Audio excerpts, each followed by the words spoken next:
Amiguinhos e amiguinhas, cafeína chegando para mais um programa a se somar a vários que fizemos e hoje vamos falar de um tema que nunca foi abordado aqui, pelo menos na minha memória. Não sei na do Doni. A cada trimestre, Doni, começa aquela temporada de balanço, que é o tempo, né? É o momento que as empresas que possuem ações listadas na bolsa divulgam seus resultados. E nesse período, né, tem um monte de resultados sobre as empresas. Só que não é apenas um bom lucro em determinado trimestre que indica uma boa saúde financeira da empresa. Vai bem além disso. E é justamente o tema de hoje. Doni, como você está? E já aviso que ele vai ensinar o caminho das pedras. Falou tudo, Sammy Boy! Muito bem, salve pessoal! A verdade é que, por mais que brotem conteúdos nas temporadas de balanços, muitas vezes é mais um emaranhado de número que não diz muita coisa para o investidor comum, para a gente quando olha, mas o que eles estão falando, né? E para quem entrou no universo dos investimentos recentemente, em especial que gosta de escolher as próprias ações em vez de delegar para um fundo de gestão ativa, é essencial saber interpretar os resultados dos balanços. Por isso, esse programa é indispensável para você que quer ter domínio sobre os próprios investimentos, viu? Se isso faz sentido para você, já contribui aí com a gente dando um like no vídeo, garantindo que você já esteja inscrito ou inscrita aqui no Invest News. E bora começar os trabalhos.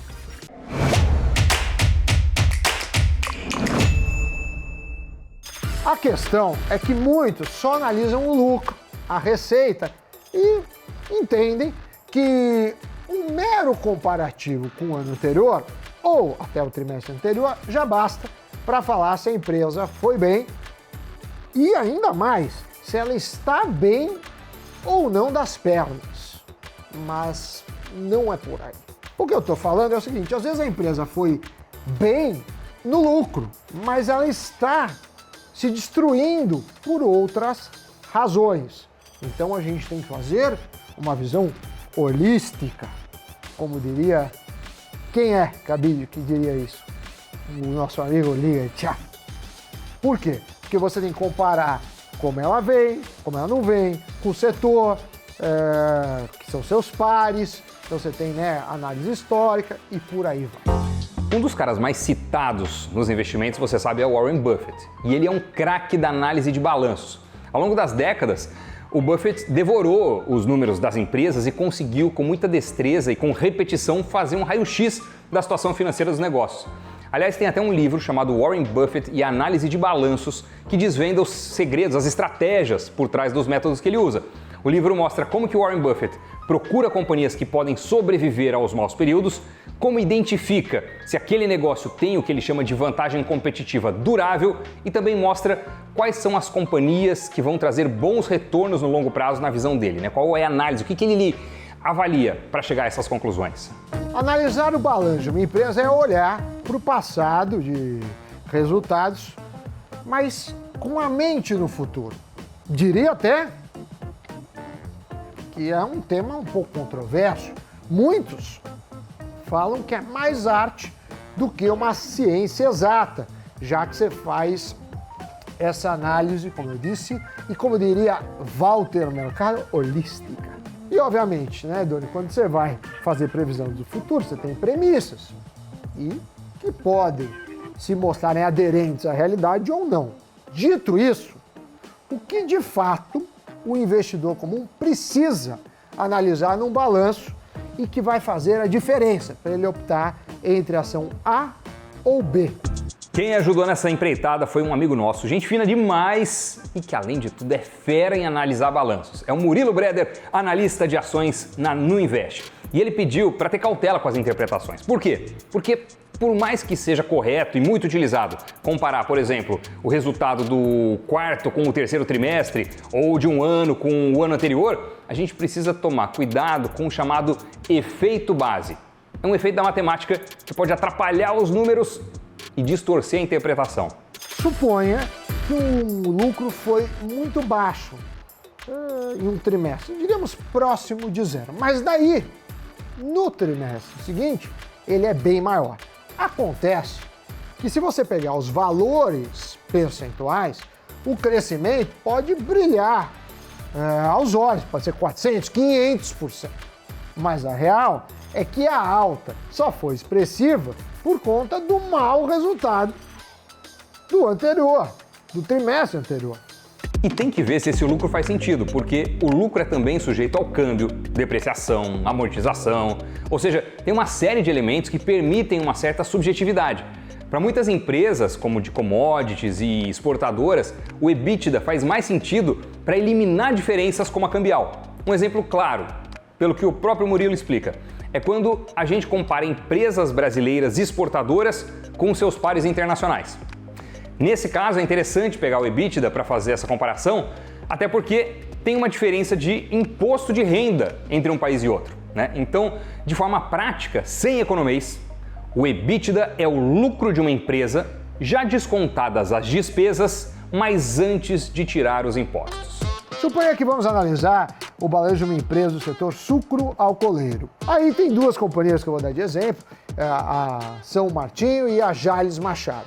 Nos dois casos, para ambas, a depreciação e a amortização de cana-de-açúcar, que é justamente o que produzem, acaba manchando, de certa forma, e distorcendo os números. E nesse caso, faz mais sentido olhar o EBIT, que não é, por sinal, igual o EBITDA. Vejam, são siglas parecidas, mas com significados diferentes. Exatamente. O EBIT demonstra apenas o lucro operacional da empresa, sem incluir despesas ou receitas financeiras. No cálculo, contabiliza apenas a geração de recursos com a operação propriamente dita, deixando de fora os gastos com impostos. Já no EBITDA, além de não contabilizar os impostos e nem os efeitos financeiros, não se leva em conta a depreciação de maquinário, imóveis e nem a amortização de dívidas de longo prazo. Já outro ponto levantado é que é diferente comparar o resultado em si pelo que era aguardado pelo consenso do mercado. E não basta os números virem levemente acima do consenso. A verdade é que os números precisam vir bem melhores do que se esperava. E segundo apontou o Breder, nosso analista, 10% é um bom parâmetro, seja para cima ou para baixo. Menos que isso, né, pode-se dizer que está em linha com a expectativa, ou seja, você esperava 100. Se o número virar abaixo de 90, alerta. Alerta, as projeções poderão ser revistas. Se vier acima de 110, alerta, mas nesse caso positivo. É muito bom ter esses parâmetros, né? E também não adianta nada olhar o crescimento de receita, lucro, EBITDA, sem tentar entender de forma mais tangível como a empresa de fato se tornou mais eficiente no período. E isso pode ser feito através das margens. A margem líquida, por exemplo, é quando você pega o lucro líquido e divide pela receita líquida. E esse é um fator interessante, porque não é um indicador só de um lucro maior ou de uma receita maior, mas sim de um lucro que cresce acima da receita no decorrer do tempo. E nesse caso, isso pode ser visto quando a margem líquida aumenta. Agora, claro que desde que o lucro seja mais relevante para essa companhia, para o setor onde ela atua. Tem empresa em que a margem EBITDA acaba sendo mais relevante. Então, olhar margens é algo de muita importância. Então agora, de fato, começamos a aprofundar as análises dos resultados das companhias. Viram como não basta analisar se lucro cresceu ou não, simplesmente? Temos que tomar cuidado e entender como comparar. É com histórico? É com os pares? Se eu estou comparando este trimestre com o anterior, será que tem um efeito base nessa história? Faz sentido essa comparação? Será que há um ano o cenário era muito diferente? Um exemplo é a própria pandemia. Às vezes você cresceu muito porque o ano da pandemia foi uma desgraça, depende do setor. Outros pontos para prestar atenção, hein? Será que existe sazonalidade no setor? Há de fato aumento na margem? Houve um resultado acima do consenso de mercado? E por aí vai. Mas o mais importante entre todos esses pontos é uma empresa que gera fluxo de caixa. Uma empresa que gera caixa crescente ao longo do tempo é muito bem vista pelo mercado, pelos analistas e também pelos investidores? Bem, o fluxo de caixa tem pelo menos 3 origens diferentes. Tem o fluxo de caixa do financiamento, o fluxo de caixa de investimentos e o fluxo de caixa operacional. Esse último é o mais importante de todos, porque ele vem totalmente da operação, que sinaliza se ela é saudável, ou seja, se ela gera caixa independentemente de onde vem o dinheiro. Mas antes de encerrar o programa, vamos ouvir rapidinho uma última dica que o Murilo Breder dá para os investidores que querem se aprofundar ainda mais nesse assunto. É com você, meu amigo. Fala aí, Murilo.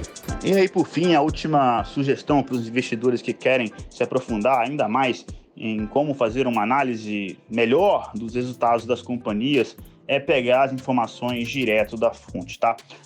Isso porque, apesar de um trabalho super importante do portal de notícias, nada se compara a realmente abrir o release e lê-lo, tá? Isso porque, além dessas questões quantitativas que já foi falado, né, de receita, lucro, margem, fluxo de caixa, o release ele tem uma quantidade de informações qualitativas super importantes. Para começar, no início dele tem a mensagem do CEO normalmente, a mensagem da administração, comentando sobre a performance do período e muitas vezes até sobre o que ele espera daqui para frente também. Então tem essa mensagem inicial que é importante ler. Por exemplo, se há um aumento de custo muito grande no período, é lá nas informações que vai estar explicando o que está por trás desse aumento de custo. Então, muitas vezes, você pega só o dado do aumento de custo, mas é importante entender o que está por trás desse número. E, por fim, a última sugestão é aí para os investidores que, de fato, querem entender tudo da empresa, né, o máximo de detalhe possível, fica o convite para acompanhar a teleconferência de resultados das companhias, né, porque é algo que aí sim é mais voltado para analistas, é voltado para o mercado, mas você tem uma discussão riquíssima, né? A diretoria da empresa ao vivo, tirando dúvida ali, é um evento que é gravado, não precisa acompanhar no ao vivo, mas é bem bacana, porque as perguntas, né, dos analistas muitas vezes acabam tirando ainda mais informação da empresa, né? E lembrando que o resultado trimestral é sempre uns dados passados, dados que já aconteceram. Então, muitas vezes, os analistas, a gente acaba aproveitando esse momento de teleconferência de resultados para fazer pergunta de como que o CEO, os diretores enxergam o cenário da empresa atualmente, porque o cenário pode ter mudado de 2, 3 meses para cá. Então, é bem bacana por esse lado também, tá? Então, muitas vezes, as ações, elas reagem sim aos números divulgados na noite anterior, mas durante o pregão, as ações também costumam reagir se há alguma mudança muito importante, uma fala muito importante do diretor durante a teleconferência de resultados. Então, essa é a última sugestão aqui, uma breve aula para os investidores como analisar os resultados das companhias. Craque Murilo Breder, valeu meu amigo, pela força de sempre, pela participação aqui que nos honra tanto no Cafeína. Valeu, obrigado, hein? Programaço, gostei. Tony, obrigado mais uma vez pela parceria. A você que nos assiste, obrigado pela companhia e não se esqueça, deixa o like, por favor, toca o sininho, se inscreva, no canal, deixe os comentários, siga o Invest News BR que tem no YouTube, tem no Twitter, tem em todas as redes e o site que a gente dá um duro danado, não eu e o Doni simplesmente, mas toda a equipe repleta de profissionais talentosos e dedicados, que é o investnews.com.br. E antes que eu me esqueça, giro de notícias. Isso, rapaz, achei que ia esquecer, pô. O Mercado Livre projeta investir ao menos 17 bilhões de reais no Brasil ainda este ano. A cifra, se atingida, será 70% maior quando comparada com um ano antes. A varejista afirma que parte significativa do valor será destinado à ampliação de oferta do mercado pago, a fintech do grupo. O Mercado Livre prevê também a inauguração de 4 novos centros de distribuição, todos no estado de São Paulo, podendo dobrar o potencial de entregas de encomendas da empresa no país. A incorporadora imobiliária mais endividada do mundo anunciou que vai, enfim, apresentar uma proposta de reestruturação de dívida para os credores até o final de julho. A chinesa Evergrande tem uma dívida com credores internacionais de 22,7 bilhões de dólares e disse não ser possível cumprir o prazo estipulado para 31 de março. Segundo a incorporadora, o trabalho de auditoria não havia sido concluído. A CVM americana, que regula as bolsas de Nova York, anunciou uma proposta que exigiria que todas as empresas listadas divulgassem suas emissões de gases de efeito estufa e outros impactos climáticos. A medida, segundo cientistas, poderia ajudar a diminuir o risco de futuras crises financeiras induzidas pelo clima. Se os requisitos forem aprovados pelo regulador de Wall Street, eles passam a valer em 2023. Agora sim, por hoje é só, galera. Aquele abraço, hein? É isso aí, pessoal, como diria o desenho.